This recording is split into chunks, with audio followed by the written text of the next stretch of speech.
Nawaz Sharif Punjab university में laptop तकसीम करने की तकरीब से खिताब कर रहे हैं। बम या हमने बंदूकें नहीं दी, अल्लाह के फजल करम से लैपटॉप दिया है, तालीम दी है और शहबाज शरीफ साहब इसके लिए मुबारकबाद के मुस्तहिक हैं।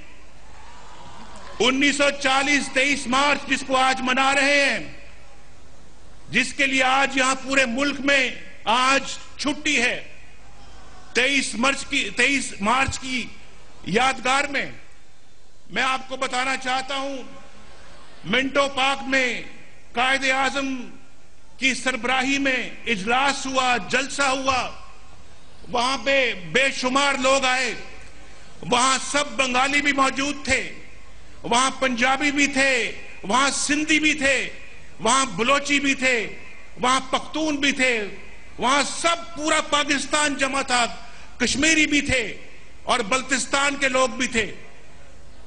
मैं आपको यह बताना चाहता हूं कि उसकी तो मुबारकबाद मैं आपको दूं, लेकिन कल रात को टेलीविजन के ऊपर मैं भी देख रहा था, आप भी देख रहे थे,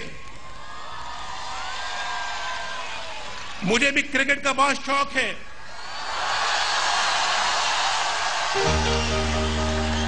मैंने भी क्रिकेट खेली है इस मुल्क में और आपको शायद हैरानगी होगी कि मैं भी साइड मैच खेला था वर्ल्ड 11 के खिलाफ पाकिस्तान में, और उसके बाद वेस्ट इंडीज के खिलाफ भी मैंने साइड मैच खेला था। नहीं आप नहीं थे उस वक्त। ये कहते थे मैं भी आपके साथ था, मैंने कहा आप मेरे साथ उस वक्त नहीं थे, ये आप बहुत बाद में आए हैं। तो मैं कहने ये लगा हूं कि मुझे भी क्रिकेट का बहुत शौक है। मैंने भी कल मैच देखा और फिर 2 दिन पहले भी मैंने मैच देखा पाकिस्तान और इंडिया का,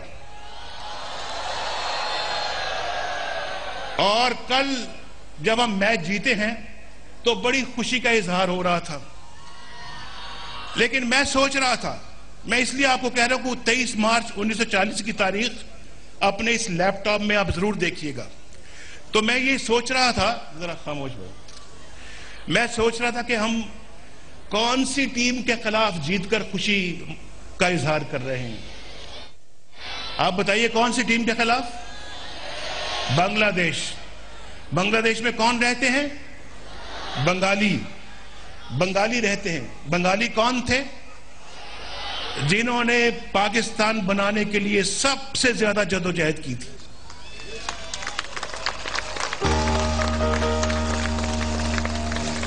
बंगाली वो थे जिन्होंने पाकिस्तान के लिए सबसे ज्यादा जदोजहद की थी, कायदे आजम के हाथ में हाथ देकर पाकिस्तान को बनाने के लिए बेपनाह कुर्बानियां दी थी। आपको इस बात का अंदाजा है? फिर बंगाल पाकिस्तान का हिस्सा बना और मशरकी पाकिस्तान कहलाया बंगाल, और फिर ये हिस्सा जो है, ये जहां आप आज बैठे हुए हैं यहां पे, ये मगरबी पाकिस्तान कहलाया, और उसका दारुल खिलाफा मगरबी पाकिस्तान का लाहौर था, और फिर दारुल खिलाफा मशरकी पाकिस्तान का ढाका था, ढाका, और पाकिस्तान का दारुल खिलाफा कराची था। ये बच्चों और बच्चियां जो यहां बैठी हुई हैं और असातिज़ा कराम भी, यहां असातिज़ा कराम यकीनन बहुत कुछ जानते हैं, लेकिन मैं अपने इन बच्चों और बच्चियों को बताना चाहता हूं कि कल एक टीम जीती और एक टीम हारी। मुझे नहीं समझ आई कि मैं किसको मुबारकबाद दूं और किसको हारने के लिए उसके साथ अफसोस करूं। वो भी तो अपने थे एक जमाने में, और हमारी हर जीत का, हमारी हर हार का हिस्सा होते थे। आपको याद होना चाहिए कि जब हिंदुस्तान के साथ 1965 में जंग हुई थी, 1965 में हिंदुस्तान के साथ पाकिस्तान की जंग हुई थी, उसमें पाकिस्तान के लिए बंगाली पेश थे। एमएम आलम का नाम सुना आपने कभी? MM आलम ने तारीख में नाम पैदा किया था। वो बंगाल का बंगाली था और उसने अपने हवाई यानी पाकिस्तान एयरफोर्स का जहाज उड़ाकर हिंदुस्तान की उसने जहाजों की धज्जियां उड़ा दी थी और उनको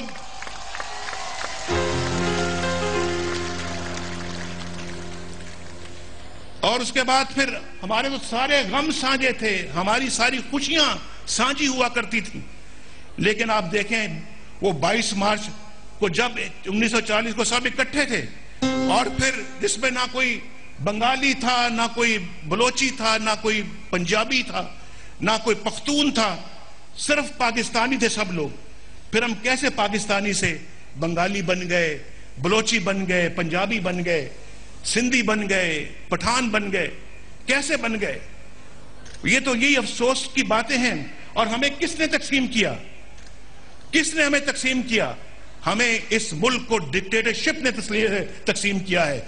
डिक्टेटरशिप ने और मार्शल लॉ ने पाकिस्तान का बेड़ा गर्क किया है और हमेशा जमहूरियत ने पाकिस्तान को जोड़ा है, पाकिस्तान को इकट्ठा किया है। और अगर पाकिस्तान में कोई अगर पार्टी हारती है या कोई जीतती है, अगर वो वोट के जरिए से तब्दीली आती है तो वो समझता हूं कि पाकिस्तान की फतह। और मैं आपको ये भी बताऊं कि मैं जब मुशर्रफ ने मुझे जेल में बंद किया था और मैं कराची में लांडी जेल में था,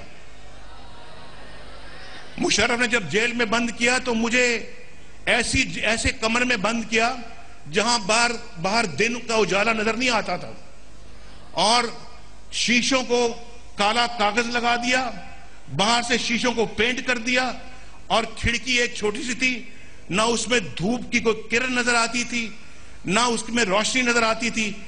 दिन में सारा दिन और सारी रात अंधेरा होता था। एक छोटा सा बल्ब होता था जो जलता था और बहुत छोटा सा कमरा था, उसमें मुझे रखा हुआ था उन्होंने।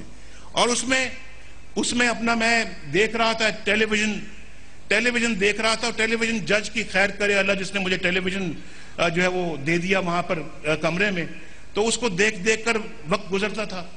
तो एक डिबेट लगी थी BBC पर, जो BBC उस पर एक डिबेट चल रही थी टेलीविजन के ऊपर और उसका उन्वान था कि हिंदुस्तान का पिछले 50 सालों यानी 50 साल पूरे हो चुके थे हिंदुस्तान की आजादी को भी और पाकिस्तान की आजादी को भी। और उसमें यह डिबेट थी कि हिंदुस्तान ने की सबसे बड़ी अचीवमेंट क्या है पिछले 50 सालों की तारीख में। उसमें तमाम साबका वजीर आजम मौजूद थे उस डिबेट में और काफी ऑडियंस काफी थी और वो BBC उसको डिबेट को कंडक्ट कर रहा था। तो उसमें उन्होंने कहा जी कि क्या है सबसे बड़ी अचीवमेंट हिंदुस्तान की, तो उसमें से किसी ने ये नहीं कहा। यूनानिमस जो फैसला था, जो मुत्तफिका जो फैसला था, वो ये था कि हिंदुस्तान की the biggest achievement of India is that India has upheld the sanctity of the ballot box. यानी इंडिया की सबसे बड़ी जो अचीवमेंट है वो है डेमोक्रेसी, जमहूरियत, जिसके जरिए से हिंदुस्तान ने तरक्की की है। किसी ने यह नहीं कहा कि हिंदुस्तान न्यूक्लियर ताकत है, ये उसकी सबसे बड़ी अचीवमेंट है। हिंदुस्तान की सड़कें हैं या टेक्नोलॉजी है या इंडस्ट्री है या एक्सपोर्ट्स हैं, किसी ने नहीं कहा। उन्होंने कहा कि हिंदुस्तान की सबसे बड़ी अचीवमेंट कि उसने कभी अपने मुल्क के अंदर मार्शल लॉ नहीं लाने दिया, उसने जमहूरियत को फरोग दिया है, आइन पे चला है, कानून के रास्ते पे चला है और रूल ऑफ लॉ रहा है। तो ये हिंदुस्तान की सबसे बड़ी अचीवमेंट है और हिंदुस्तानियों को इस पे फख्र है। क्या ये हम फख्र कर सकते हैं इस मुल्क के अंदर? हम ये फख्र नहीं कर सकते। इस मुल्क के अंदर तो आइन टूटते रहे हैं, कानून टूटते रहे हैं, अदालतें टूटती रही हैं, जज गिरफ्तार होते रहे हैं। जज गिरफ्तार आपके सामने हुए या नहीं हुए? बोले। आप तो अभी यंग लोग हैं, आपने वो मंजर देखा था जब मुशर्रफ ने जजों को निकालकर उनको घरों में नजर बंद कर दिया था? जिन्होंने देखा था हाथ खड़ा करे जरा अपना। आपका दिल उस दिन अफसुर्दा हुआ था या आप खुश हुए थे? क्या हुआ था? अफसोस हुआ था या खुश हुए थे? तो इस मुल्क के साथ तो ये ज्यादतियां होती गई हैं, इस मुल्क के साथ तो ये जुल्म होते रहे हैं। इन चीजों को समझने की जरूरत है और लैपटॉप आपको ये भी समझाएगा। आप इंशाल्लाह लैपटॉप खोलेंगे, आप उसको ये लिखेंगे उसके ऊपर, तो ये सारी तारीख आपके सामने आएगी। और पाकिस्तान पाकिस्तान जो है दुनिया के अंदर रुस्वा हुआ उस दिन, और उसके लिए हमने कुर्बानियां दी। देखें, मैं एक कानूनी वजीर आजम था, एक आईनी वजीर आजम था, मैं अपने बिल्कुल जमहूरियत के मुताबिक चल रहा था, और मैं अल्लाह के फजल करम से अपना काम बिल्कुल जिम्मेदारी के साथ अदा कर रहा था। मुझ जैसे बंदे को इन्होंने गिरफ्तार करके तो पाकिस्तान से बाहर निकाल दिया, और 7 साल मैं पाकिस्तान के बाहर रहा। मैं कभी 7 हफ्ते मुसलसल पाकिस्तान से बाहर नहीं रहा, मुझे 7 साल रहना पड़ा। ये कुर्बानी मैंने पाकिस्तान के लिए दी है, आपके लिए दी, अपनी नई पौध के लिए दी है। और मैं ये समझता हूं कि हमारी कुर्बानी जो है अपनी नई पौध के काम आनी चाहिए, इस नई पौध के काम आनी चाहिए। ये नई पौध है जो पाकिस्तान की मुस्तकबिल की उम्मीद है। और यहां तो नारा लगाने वाले लगाते हैं, वो नारा लगाते रहेंगे, हम अमली काम करते रहेंगे। इंशाअल्लाह हम इस तब्दीली के अमल को मुमकिन बनाएंगे अल्लाह के फजल करम से। और हम जुबानी नारे नहीं, बल्कि हमारा एक ट्रैक रिकॉर्ड है, ट्रैक रिकॉर्ड मौजूद है। उस ट्रैक रिकॉर्ड के बारे में भी जानना हो तो लैपटॉप खोल के देखिएगा आप। लैपटॉप के जरिए से आप अपना इंशाअल्लाह अपने आप को एजुकेट करेंगे, अपने आप को इंशाअल्लाह एक पाकिस्तान का अच्छा शहरी बनाने के लिए उससे मदद हासिल करेंगे, दुनिया की तारीख का मुताला करेंगे। तो शहबाज शरीफ साहब को मेरे साथ मिलके मुबारकबाद दें कि उन्होंने एक बेहतरीन काम किया है। शाबाश शहबाज शरीफ साहब।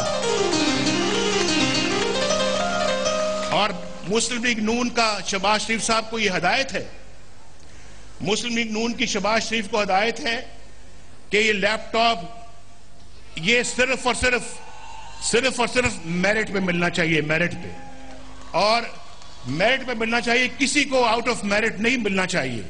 और शहबाज शरीफ साहब इस पे अमल कर रहे हैं, इसके लिए भी मैं शहबाज शरीफ साहब को मुबारकबाद देता हूं। ये जो अभी जिन्होंने यहां अभी आपके सामने, भाई लगता है आपको लैपटॉप मिला है, ये बहुत उछल रहे हैं। अभी जो यहां पे जिन्होंने परफॉर्म किया था, स्किट परफॉर्म किया था, तो वो यहां पे उन्होंने जो चंद बच्चे और बच्चियां जो वहां पे बात कर रहे हैं वो खड़ी हैं यहां पे, तो उनको लैपटॉप दिया उनको, क्योंकि वो लड़का बेचारा बहुत परेशानी के आलम में वो बार बार सूटा लगा रहा था। मैं बड़े प्यार से ये बात कर रहा हूं, क्योंकि वो बेचारा सूटा लगाने वाला नहीं था, उसको जबरदस्ती लगवाया गया सूटा, और उसको ये कहा गया कि तुमने आते साथ ही गिरना है यहां पे।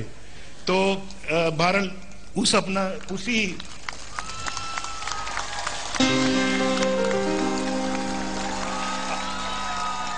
ये है वो नौजवान बच्चियां और बच्चे, और वो हैं जो वो बीच में जो इस तरफ खड़े हैं सूटा लगाने वाले।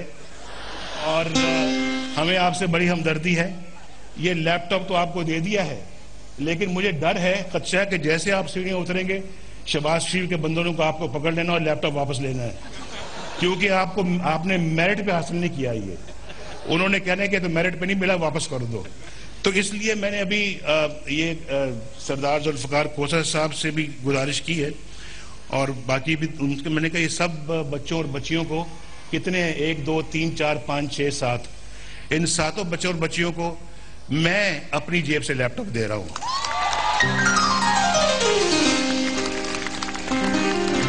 क्योंकि मुझे मालूम नहीं है कि ये किसी मेरिट पे है या नहीं। आप मुझे कोई मेरिट है? आप मुझे जिनका मेरिट है वो हाथ तो खड़ा करें।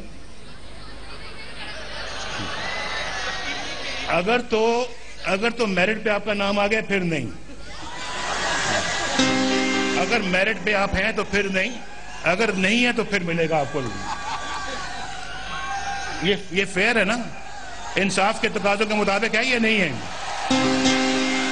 जो समझते कि इंसाफ के तकाजों के मुताबिक वो हाथ खड़ा करें, जो समझते कि ये इंसाफ नहीं वो भी हाथ खड़ा करें। ये बैलेट के जरिए से चलना चाहिए। हमेशा चलेंगे तो ये मुल्क की खैर होगी, इस कौम की खैर होगी। तो मैं आपको बताना